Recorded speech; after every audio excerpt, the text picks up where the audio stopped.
నారాయణసమారంభాం వ్యాసశంకరమధ్యమాం అస్మదాచార్యపర్యంతాం వందే గురుపరంపరాం. శృతిస్మృతిపురాణానాం ఆలయం కరుణాలయం నమామి భగవత్పాదశంకరం శంకరం లోకశంకరం.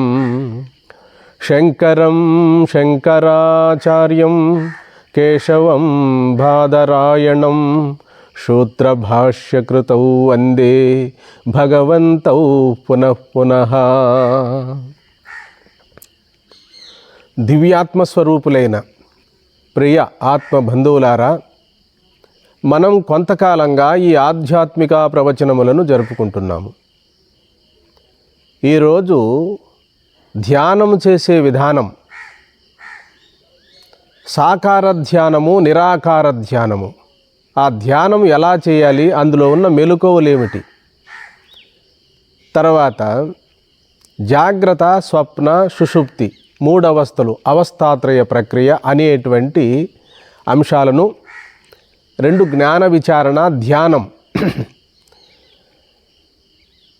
ధ్యానము క్రమముక్తిని కలుగు చేస్తుంది. బాగా మనం విచారించాలి. ధ్యానం చేసి ధ్యానములో పండిపోయినటువంటి వారికి ఏం కలుగుతుందంటే ధ్యానం ద్వారా జ్ఞానం కలుగుతుంది. పరిపరి విధాలా పరిగెత్తేటువంటి మనస్సును అదుపు చేయడం కొరకు ఏకైకమైన సూత్రము ధ్యానం. పూర్వం ఆదిగా గల మహానుభావులంతా కూడా ఋషియాదులు అరణ్యాలలో తపస్చేస్తూ ధ్యానం చేసినట్టుగా మనకు కనపడతారు. ఈ ధ్యానము సాలంబన ధ్యానము, నిరాలంబన ధ్యానము, సగుణ ధ్యానము, నిర్గుణ ధ్యానము. సగుణము అంటే ఒక రూపాన్ని ఆరాధించడం. మన ఇష్టదేవతను పదే పదే పదే మనసులో చింతన చేసి ఆ రూపాన్ని, ఆపాదమస్తకమంతా రూపాన్ని, మన దేవతా రూపాన్ని, శివుడు కావచ్చు, విష్ణుమూర్తి కావచ్చు, గణపతి, సుబ్రహ్మణ్యేశ్వర స్వామి, అమ్మవారు, ఇట్లా సాకారమూర్తిని పదే పదే పదే ధ్యానం చేసి దేవతామయమైపోవడం.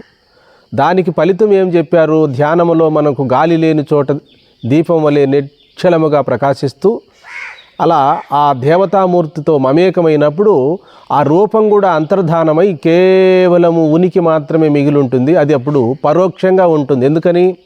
ధ్యానం చేసేటువంటి వారికి ఎప్పుడు నేను వేరు, పరమాత్మ వేరు అని కదా ఇక్కడ మనకు. అక్కడ ధ్యానం ఎప్పుడు కుదురుతుందంటే తనకన్నా అన్యమైన పదార్థాన్ని చింతన చేసేటప్పుడు మాత్రమే ఉంటుంది. అది సాకారంగా ప్రారంభమై కాలక్రమేపీ పరిణతి జరిగిన తర్వాత నిరాకారమైనటువంటి ఆత్మస్వరూపాన్ని దర్శించే విజ్ఞానం కూడా కలుగుతుంది అందులో. అందుకని దానికి ఫలితం ఏం చెప్పారు అంటే క్రమముక్తి. ఈ ఉపాసన అంటాడు. ధ్యానాన్ని కూడా ఉపాసన. తెల్లవారుజామున 4 గంటలకు లేచి కాలకృత్యములు తీర్చుకొని శుభ్రంగా పూజామందిరములో దర్భాసనాన్ని పరుచుకొని అందుపై ధవళ వస్త్రాన్ని వేసుకొని బాగా చక్కటి ధవళ వస్త్రాన్ని పరుచుకొని అందు కూర్చొని సుఖాసనం, స్థిర సుఖాసనముత్తమం అంటాడు పతంజలి మహర్షి. ఆ విధంగా శరీరమును తిన్నగా నిలిపి దృష్టిని భ్రూమధ్యమునందుంచి ఇష్టదేవతతో మమేకమై నిరంతరము అలా ఆ దేవతను చింతన చేస్తూ ఆ శివునికి సంబంధించి కానీ విష్ణుపరంగా కానీ మంత్రాన్ని మననం చేసుకోవడం. జగమెరిగిన సత్యం ఏమిటి అంటే అందరికీ తెలిసినటువంటి మంత్రరాజనాలు రెండే: ఓం నమఃశివాయ, నమో నారాయణాయ. ఈ 2 మంత్రాలు జగత్ ప్రసిద్ధి. ప్రతి ఒక్కరు కూడా ఎవరైనా స్మరించవచ్చు, ఎవరైనా తరించవచ్చు. అందుకని నాటి కాలం నుండి నేటి వరకు కూడా ఈ పంచాక్షరీ మహామంత్రాన్ని మననం చేస్తూ అక్షరాలు జపించినటువంటి వారికి మంత్రసిద్ధి కలుగుతుంది. జపసిద్ధి కలిగిన తర్వాత ఇష్టదేవతా సాక్షాత్కారం కూడా కలుగుతుంది. అందుకని గురుదేవులు రామకృష్ణ పరమహంస కూడా అమ్మవారిని ఉపాసన చేశారు. ఉపాసన చేసిన తర్వాత అమ్మవారు దర్శనం కలిగినప్పుడు మాత్రమే రామకృష్ణ పరమహంసకు శాంతి, సౌఖ్యము, ఆనందం కలిగేది. అమ్మవారు అంతర్ధానమైన తర్వాత, అదృశ్యమైన తర్వాత మళ్ళా దుఃఖం ఏర్పడేది. అందుకని ఒకరోజు అమ్మ, నాకు మీరు సాక్షాత్కరించినప్పుడు ఆనందం కలుగుతున్నది, సంతోషం కలుగుతున్నది, మీరు అదృశ్యమైనప్పుడు, మీరు అంతర్ధానమైనప్పుడు నాకు వెనలేని దుఃఖం కలుగుతున్నది. దీనికి మార్గం ఏమంటే రామకృష్ణ, ఇది సాకార ధ్యానం. నీకు నిరాకారమైనటువంటి ఆత్మ ప్రబోధాన్ని బోధించేటందుకు నేను ఒక గురువును పంపుతాను. నీవు సాకారంలో ఒక స్థాయిని చేరుకున్నావు. నేను నీకు దర్శనమిచ్చే ఈ సాకారము శాశ్వతం కాదు. నిరాకార స్వరూపమే ఏనాటికైనా సత్యము. అదే నిర్గుణ ధ్యానం. సగుణ ధ్యానం అమ్మవారిని దర్శనం చేసుకున్నాడు.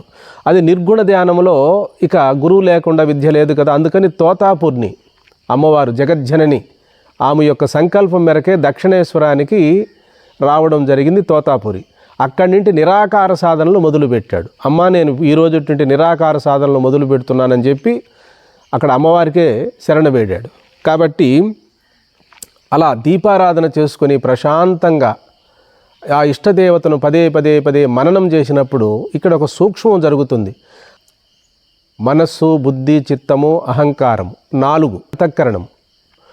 ఇవి జన్మాంతర సంస్కారాల వల్ల మనకు ఇంద్రియములతో కూడినటువంటిదే ఈ సూక్ష్మ శరీరం. ఆ సూక్ష్మ శరీరములో భాగమే అంతఃకరణం.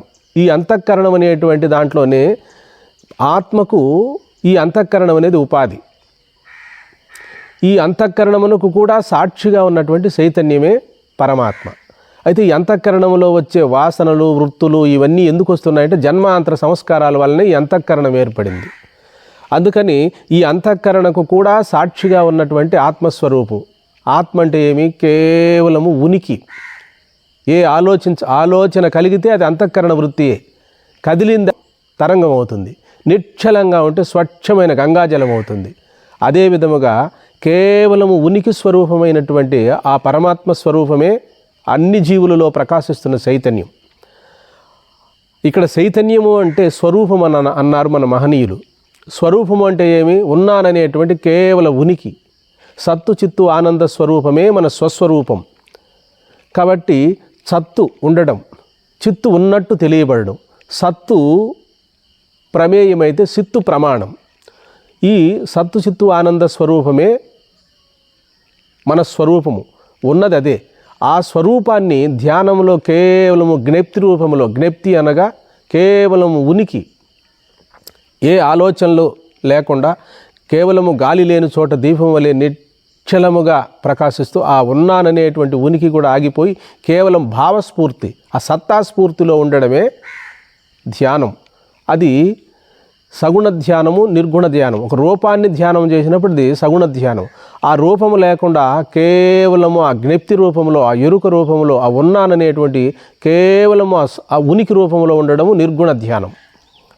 ఇవి క్రమము తప్పకుండా ఆహార నియమం ఉండాలి, మనకు వ్యవహార నియమం ఉండాలి. యుక్తాహార విహారస్య యుక్త శ్రేష్టస్సు కర్మసు యుక్త స్వప్నావబోధస్య యోగో భవతి దుఃఖః. జగద్గురు శ్రీకృష్ణ పరమాత్మ భగవద్గీతలో ప్రబోధించారు.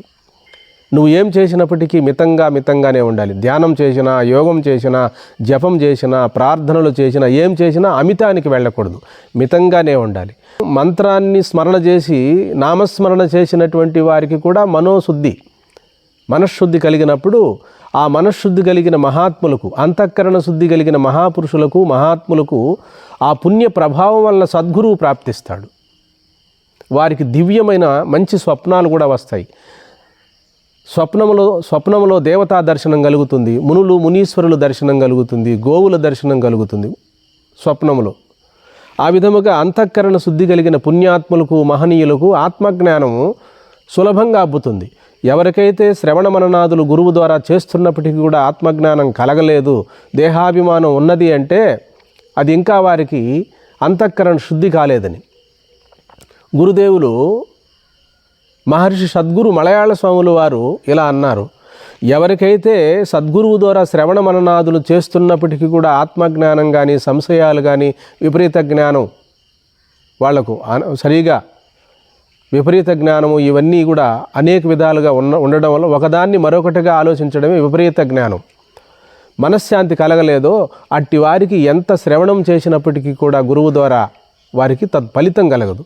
ఆ మరుభూమి యందు జలం వలె ఉంటుంది. శ్రవణం, మననం, నిధిధ్యాసన చేసినప్పుడు కూడా ఫలితం కలగదు. అయితే ఆ ఫలితం ఎవరికి వస్తుందంటే గురువు నందును అపారమైన శ్రద్ధ.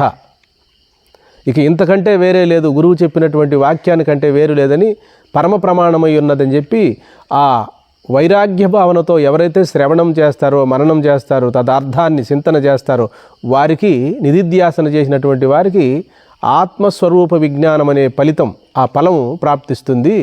లేదా వైరాగ్యం లేనటువంటి వారికి శ్రవణ మననాదులు ఫలితాన్ని ఇవ్వవు, మరుభూమి యందు జలం వలె తోస్తుంది అంటాడు. మరుభూమి అంటే ఎండమావుల్లో జలం ఉన్నట్టుగా తోస్తుంది, వాస్తవంగా అనుభవానికి రాదు.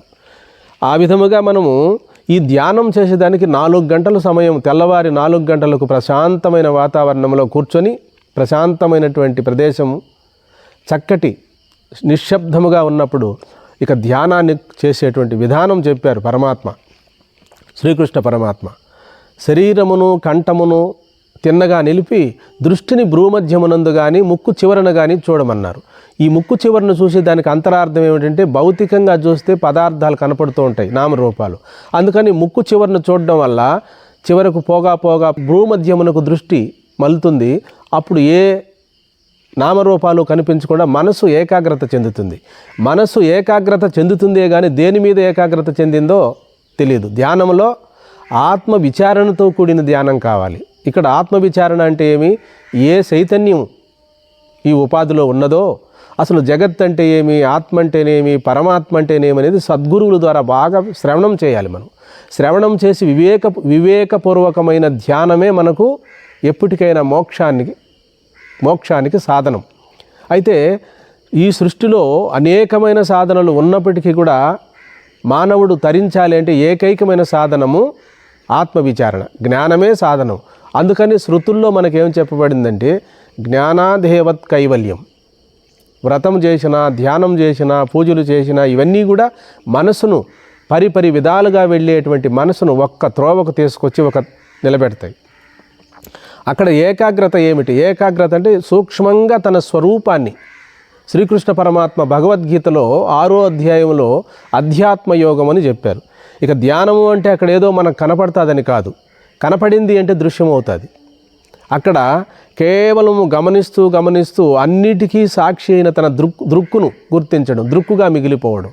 నాకు కనిపిస్తున్నది దృశ్యమని, నేను దాన్ని గమనిస్తున్నాను కదా, నేను సాక్షినని, నాకు కనిపిస్తున్నది దృశ్యమని, నేను దృక్కునని గుర్తించాలి.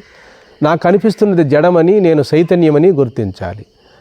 ఆ విధముగా మనము నాకు కనపడుతున్నది జ్ఞేయమని, నేను చూసేటువంటి నాకు జ్ఞాతని. దృశ్యము అనగా ఏమిటి అంటే, జ్ఞాత చేత చూడబడేదే దృశ్యము. ఆ విధముగా మనం తెలుసుకొని ఆత్మధ్యానము చేసుకొని నేతి మహావాక్య విచారణ ద్వారా కన్ను నేను కాదు, కాలు నేను కాదు, చెయ్యి నేను కాదు, ఈ శరీరం నేను కాదు, మనసు నేను కాదు, బుద్ధి నేను కాదు, వేవి నేను కాదు, వీటన్నిటినీ ఏ తెలివి ఉండి తెలుసుకుంటున్నదో, ఏ జ్ఞానం ఉండి తెలుసుకుంటున్నదో ఆ తెలుసుకునేటువంటి తెలివి, ఆ తెలివికి కూడా వెనక అన్ని విషయాలను తెలుసుకుంటున్నటువంటి ఆ తెలివిని దేంతో తెలుసుకోవాలంటే తెలివితోనే. ఈ తెలివి ఒకప్పుడు ఉంటుంది, నిద్రలో ఉండదు. అందుకని అన్నిటినీ తెలుసుకునేటువంటి తెలివి, ఆ తెలివికి ఇక్కడ అన్నిటినీ తెలుసుకుంటూ ఉంది కదా, దాన్ని తెలివి అన్నారు. అన్నిటినీ ఎరుగుతూ ఉంది కదా, దాన్ని అది ఎరుక అన్నారు. అయితే ఇవన్నీ నిద్రలో ఉండవు, తెలుసుకునేది నిద్రలో ఉండదు. కానీ ఏముంటుంది? అనుభవవేద్యమైనటువంటి కేవలం ఉనికి, ఆ సత్తా స్ఫూర్తి, స్ఫురణ కానీ స్ఫురణ అనగా కేవలం ఉనికి, స్ఫురణ పైన స్ఫురించే పదార్థాలు అంటే దృశ్యాలు. స్ఫురణ దృక్కైతే స్ఫురణ పైన స్ఫురించే పదార్థాలు దృశ్యములు. స్ఫురణ విషయ అయితే స్ఫురణ పైన స్ఫురించే ఇవి విషయములు. విషయములు కాబట్టి విషయి అనగా ఆత్మస్వరూపమని, విషయము అనగా అనాత్మస్వరూపమని. ఈ రెండిటిని కూడా సద్గురువుల ద్వారా మనం తెలుసుకొని కేవలము ఆత్మవిచారణ ద్వారా మాత్రమే ఆత్మస్వరూపాన్ని, ఆత్మానుభవాన్ని పొందగలమని చెప్పి భగవాన్ శ్రీ రమణ మహర్షుల వారు ప్రబోధించారు. అందుకనే భగవాన్ శ్రీ రమణ మహర్షుల వారు తన దగ్గరికి వెళ్ళిన అందరికీ కూడా నీవెవరో తెలుసుకున్నాము. ముందు ప్రపంచం అంటే ఏందో తర్వాత తెలుసుకుందాం. ముందు నీవెవరు, నేనున్నాననేటువంటి కేవలం ఉనికి ఉంటేనే కదా ఇంకొకటి మనకు తెలియబడుతున్నది. అధిష్టాన దృష్టి, ఆరోపిత దృష్టి. అధిష్టానం అనగా బ్రహ్మ చైతన్యం. ఆ చైతన్యం అనేటువంటిది ఒకటి ఉంటేనే ఇంకొకటి నాకు కనపడుతున్నది, నామరూపాత్మకమైన ప్రపంచం కనపడుతున్నది అన్నటువంటి ఈ మాత్రము దృగ్దృశ్యాలకు వివేకం కలగాలి. మనకు దృక్ అంటే ఏమి, దృశ్యం అంటే ఏమి, ఇంత మాత్రం వివేకం లేకపోతే మనము బ్రహ్మ విద్యలో ముందుకు అడుగు వేయలేం. కాబట్టి ఇక్కడ కేవలము జ్ఞప్తి అంటే కేవలము ఉనికి. ఆ ఉనికి జాగ్రత్తలో అలాగే ఉన్నది, స్వప్నములో అలాగే ఉన్నది, సుషుప్తిలో కూడా అలాగే ఉన్నది. అయితే ఇక్కడ మనసు పరిపరి విధాలుగా వెళుతూ ఉన్నది. జాగ్రత్తలో చూసేటువంటి ఈ తెలివికి విశ్వడని నేత్రస్థానమునందు ఉంటుంది, విశ్వ చైతన్యం అంటాడు, వైశ్వానరహ అంటాడు. స్వప్నములో ఈ కన్ను లేదు, ఈ చెవులు లేవు, ఏమీ లేవు. లేకపోయినప్పటికీ కూడా తన ప్రకాశము చేతనే స్వప్న ప్రపంచాన్ని తెలుసుకుంటున్నాం. జాగ్రత్తలో చూసేటువంటి అంశాలనే స్వప్నంలో కూడా తెలుసుకుంటున్నాం. అయితే జాగ్రత్త, స్వప్నము, సుషుప్తిలో ఈ తెలుసుకుండేది కానీ తెలియబడేది కానీ రెండూ ఉండవు. అయితే అక్కడ ఎరుక లేదని కాదు, చూసేవానికి చూసే ఎరుకకు లోపం లేదు, తెలుసుకుండేటువంటి తెలివికి లోపం లేదు, కానీ ఇంకొక పదార్థం లేదు అక్కడ తెలుసుకుండేదానికి. అక్కడ వ్యక్తి లేకుండా పోవడం లేదు, కానీ తనకన్నా అన్యమైన రెండవ పదార్థము లేదు కనుక సుషుప్తిలో ఎక్కడ కలను కనడో, ఎక్కడ ఇంకొక విషయాన్ని కోరుకోడో, ఇంకొక దృశ్యాన్ని చూడడో అంటారు కదా మనకు బృహదారణ్యకంలో, అదే గాఢమైన సుషుప్తి. ఆ సుషుప్తి యందు జీవాత్మ పరమాత్మతో అనుసంధానమైంది అని కూడా, జీవాత్మ పరమాత్మ కలిసి ఉన్నాయని చెప్తారు అనేకమైన శృతులు. అయితే ఇక్కడ మనం ఆత్మవిచారణ అనేది ఎలా ఉంటుందంటే వైదికంగా ఒక పద్ధతిగా ఉంటుంది, పారమార్థికంలో ఒక పద్ధతిగా ఉంటుంది. వ్యవహారిక దృష్టి, పారమార్థిక దృష్టి. వ్యవహారికంలో ఉండేటువంటి దృష్టికి, జాగ్రత్త అవస్థలో ఉండేదానికి వ్యవహారిక సత్తా అన్నారు, స్వప్నానికి ప్రాతిభాషిక సత్తా, సుషుప్తిలో పారమార్థిక సత్తా. వ్యవహారిక దృష్టితో చూసినట్లయితే అక్కడ ప్రాజ్ఞుడు కారణబద్ధుడు, అజ్ఞానం అనే బీజం ఉన్నది అని చెప్తారు. అయితే పారమార్థిక దృష్టితో విచారిస్తే తన యందు ఎప్పుడు నిద్ర కానీ, జాగ్రత్త కానీ, స్వప్నము కానీ, సుషుప్తి కానీ ఈ మూడవస్థలు లేవు. మూడవస్థలలో తాను లేడు, తన యందు మూడవస్థలు తోస్తూ ఉన్నవి, సాక్షి మాత్రమై. కాబట్టి ఈ జ్ఞానయోగాన్ని మనం సద్గురువుల ద్వారా బాగా విచారణ చేసి తెలుసుకోవాలి. జ్ఞానం అంటే తన స్వరూపమే. జ్ఞానం వేరుగా మనకు కనిపించదు, ఒక పదార్థాన్ని ఆశ్రయించే కనపడుతుంది. గోవు అంటాము, ఆ గోవు ఇది పలానా గోవు అన్నప్పుడు వెంటనే ఆ గోవుకు సంబంధించిన జ్ఞానం కలుగుతుంది. ఘటము అంటాము, ఘటము అన్నటువంటి ఇంద్రియ వృత్తి మాత్రమే. ఇంద్రియ వృత్తిలో ప్రతిఫలించేటువంటి జ్ఞానం చెప్తేనే తెలుస్తుంది మనకు, ఇది కుండ అని. అదేవిధంగా దీపాన్ని చూస్తున్నాం, కుండను చూస్తున్నాము, దీపాన్ని చూస్తున్నాం, వెలిగే జ్యోతిని తెలుసుకుంటున్నాము. ఎలగకుండా ఉండే కేవలము ఘటం జడం, దీపము చైతన్యం. అయితే ఇక్కడ చూడండి, ఈ దీపం వెలుగుతూ ఉన్నది, ఘటము కేవలము జడమై ఉన్నది. జడమైన ఘటాన్ని తెలుసుకుంటున్నాము, వెలుగుతున్న జ్యోతిని తెలుసుకుంటున్నాము. అంటే జ్యోతులకు జ్యోతి జగజ్యోతి మన స్వరూపం. వెలుగుతున్న జ్యోతిని కూడా మనము తెలుసుకోగలుగుతున్నాము. న తత్ర సూర్యో భాతి నచంద్రతారకం నేమా విద్యతో భాంతి కుతోహ యమగ్ని తమేవ భాంతామనుభాతి సర్వం తస్యా భాసా సర్వమిదం విభాతి. సాక్షి ముందు సూర్యుడు కానీ, చంద్రుడు కానీ, నక్షత్రములు కానీ, మెరుపులు కానీ ప్రకాశింపలేవు. ఇక అగ్ని మాట చెప్పనేలా. కాబట్టి నా కన్ను అనేటువంటి ప్రమాణము ఉంటేనే నాకు సూర్యుడు ఉన్నాడని తెలియబడుతున్నది. ప్రమాత, ప్రమాణము, ప్రమేయము. ప్రమాత అనగా జ్ఞానము, కన్ను ప్రమాణము, నాకు కనిపించేటువంటి రూపాత్మకమైన ప్రపంచము ప్రమేయము. ప్రమాత, ప్రమాణము, ప్రమేయము. ప్రమాణగా జ్ఞానము, కన్ను ప్రమాణం, కంటి ద్వారా తెలుసుకునేటువంటి విషయము ప్రమేయం. కాబట్టి ఈ మూడు, ఏదైనా ఒక పదార్థాన్ని తెలుసుకోవాలి అంటే ఈ మూడు అవసరము, త్రిపుటి. అయితే ఆత్మను తెలుసుకోవడానికి ఇంకా వేరే ఏం లేదు, తానుగా మిగిలిపోవడమే, తానున్నట్టు తాను ఉండడమే. కాబట్టి ఉనికిగా ఉంటే అదే తన స్వరూపము, ఆలోచిస్తే అదే ప్రపంచ రూపము. ఇంద్రియాలు లేకపోతే ప్రపంచం లేదు. అందుకని సుషుప్తిలో ఇంద్రియాలు లేవు, కన్ను, ముక్కు, చెవి ఏమి లేవు. కానీ అక్కడ హాయిగా ఏ విధమైనటువంటి నామరూపాత్మకమైన ప్రపంచము కనిపించలేదు.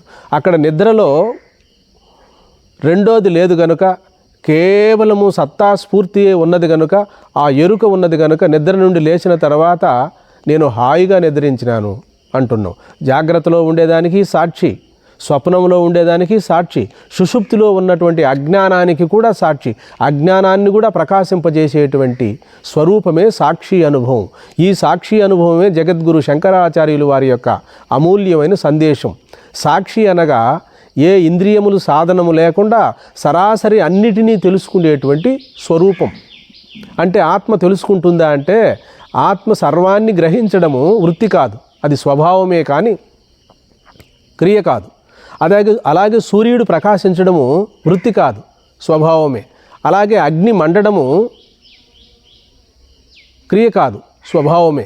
అలాగే జలము చల్లగా ఉండడము, శీతలంగా ఉండడం స్వభావమే కానీ క్రియ కాదు. అలాగే ఆత్మ అన్నిటినీ తెలుసుకుంటుందా అంటే తన వెలుగులో తాను పాటికి తాను ప్రకాశిస్తూ ఉంటే తన చైతన్యంలో సర్వము ప్రకాశింపబడుతుంది, దృశ్యం ప్రకాశింపబడుతున్నది. దృశ్యం ప్రకాశింపబడము ఆత్మకు స్వభావమే కానీ దృశ్యాన్ని ప్రకాశింపజేసే క్రియ కాదు. కాబట్టి అలాగే మన స్వరూపం కేవలము ఉన్నాను అనేటువంటి ఆ ఉనికి, ఆ ఎరుక, ఆ కాన్షియస్నెస్, ఆ కేవలము ప్రజ్ఞగా ఉండడము క్రియ కాదు, మనసు కాదు. ఆలోచిస్తే మనసు అవుతుంది, ఆలోచిస్తే బుద్ధి అవుతుంది. ఏమి సంకల్పించినా అంతఃకరణ వృత్తి అవుతుంది. అంతఃకరణ వృత్తికి కూడా సాక్షిగా కేవలం ఉనికి మాత్రంగా ఉంటే ఆ ఉన్నాననేటువంటి కేవల ఉనికి క్రియ కాదు, వృత్తి కాదు, అది సాక్షి అనుభవం. అది స్వభావమే కానీ పరమాత్మకు స్వభావమే కానీ రెండవది కాదు. అలాగా మనం తెలుసుకొని సకల వృత్తులకు సాక్షిగా ప్రకాశిస్తున్నటువంటి ఎరుక అది నా స్వభావమే కానీ, అన్నిటినీ గుర్తించే ఎరుక స్వభావమే కానీ అది క్రియ కాదు. కాబట్టి ఎప్పుడు అన్నిటినీ తెలుసుకోవడం జరుగుతుంది అంటే ఇక్కడ అంతఃకరణ వృత్తి అనేటప్పుడు ఈ అంతఃకరణ వృత్తి ద్వారా మనం ఆలోచిస్తున్నాం, మాట్లాడుతున్నాం అన్ని రకాల. కాబట్టి అసలు ఉన్నది నేనే, కేవలము నిర్గుణమైనటువంటి పరమాత్మ. ఆ పరమాత్మ అంతఃకరణ వృత్తి తాదాప్యం చేత నేను వచ్చాను, నేను వెళ్ళాను, నేను పోతున్నాను, కూర్చున్నాను, ఆహారం తీసుకుంటున్నానని సంబోధన చేస్తున్నాం. నిర్గుణ నిరామయమైనటువంటి నిష్క్రియమైన ఆత్మ ఇంద్రియాల తాదాప్యం చేత నేను అంటున్నాం. నేను చూస్తున్నాను, నేను చూస్తున్నాను, నేను వింటున్నాను, నేను మాత్రం మారదు. అన్ని ఆలోచనలలో, అన్ని వ్యవహారాలలో ఈ నేను మాత్రం అలాగే ఉంటుంది. ఈ నేనే సకల వ్యవహారమునకు, ఈ నేనే జన్మ జన్మలకు, ఈ నేనే సమస్త సంసారమునకు మూలబంధం. ఈ నేననేటువంటిది కేవలము అది చివరకు విచారిస్తే నిర్విశేషమైన ఆత్మయే నేను. సవిశేషమైనటువంటి మనకు తోసే ఆలోచనలన్నీ కూడా ఈ నేను వచ్చాను, నేను వెళ్ళాననేటువంటిది ఆత్మ రాను లేదు, వెళ్ళను లేదు. ఆత్మ నిర్విషయి, విషయములుగా తోస్తున్నదే నిర్విషయి. చివరకు మనకు కనిపిస్తున్న ఈ నామరూపాత్మకమైన ప్రపంచం అంతా కూడా ఆ పరమాత్మ స్వరూపం లేక దృశ్యము ప్రకాశించదు. దృశ్యాన్ని ప్రకాశింపజేస్తుంది, తన్ను తాను ప్రకాశింపజేసుకుంటూ దృశ్యాన్ని కూడా ప్రకాశింపజేస్తుంది. కాబట్టి ప్రియాత్మ బంధువులారా, ఆత్మానాత్మ విచారణ చేసుకొని నిజ నిర్ధారణలో మన స్వస్వరూపాన్ని, కేవలము ఉనికి అయినటువంటి జ్ఞప్తిని ఆ ఎరుకలో మిగిలిపోతే అది అంతఃకరణ ద్వారా చింతించితే అది చిత్తమవుతుంది, నిర్ణయిస్తే బుద్ధి అవుతుంది. ఈ అంతఃకరణముతో మనం అనుసంధానం కాక కేవలము తానుగా ఉండిపోవడమే సాక్షి అనుభవం. ఆ సాక్షిలో ఏమి వింటున్నా, ఏమి మాట్లాడుతున్నా మనము వాటిని మనసును, బుద్ధిని ప్రవేశింపక కేవలం ఉనికిగా ఉండిపోవడం. కాబట్టి ధ్యానంలో ఆ స్థితిని పొందాలి. మనం మంత్రజపం చేసినా కూడా ఆ స్థితి కలుగుతుందా అంటే అంతఃకరణ శుద్ధి అయిన మహాత్ములకు ఈ జ్ఞానం కలుగుతుందంటున్నారు. వారే ఆత్మతత్వాన్ని విచారించేదానికి అర్హులు అంటున్నాడు చంద్రశేఖరేంద్ర సరస్వతి మహాస్వాములు వారు కాంచీపురంలో. కాబట్టి పూజ చేసుకున్నా, ధ్యానం చేసుకున్నా, యోగం చేసుకున్నా, జపం చేసినా, ఏమి చేసినా అంతఃకరణ శుద్ధి కలగాలి. అంతఃకరణ శుద్ధి కలిగిన పుణ్యాత్ములకే ఆత్మజ్ఞానం కలుగుతుంది. ఆత్మజ్ఞానం కలిగినటువంటి మహానుభావులకే జన్మరాహిత్యం, జననము మరణము అనే భవబంధముల నుండి విముక్తి పొందుతారు. కనుక ఈ జన్మలోనే అట్టి ధ్యానం ద్వారా కానీ, జపం ద్వారా కానీ, యోగం ద్వారా కానీ వినిర్మలమైన బుద్ధిని సంపాదించుకొని ఒక ఉన్నది పరమాత్మ తప్ప రెండోది లేదని చెప్పి స్థిరంగా నమ్మి ఉండడమే నిష్ఠ. సర్వే జనా సుఖినో భవంతు, లోకా సమస్తా సుఖినో భవంతు. హరి ఓం.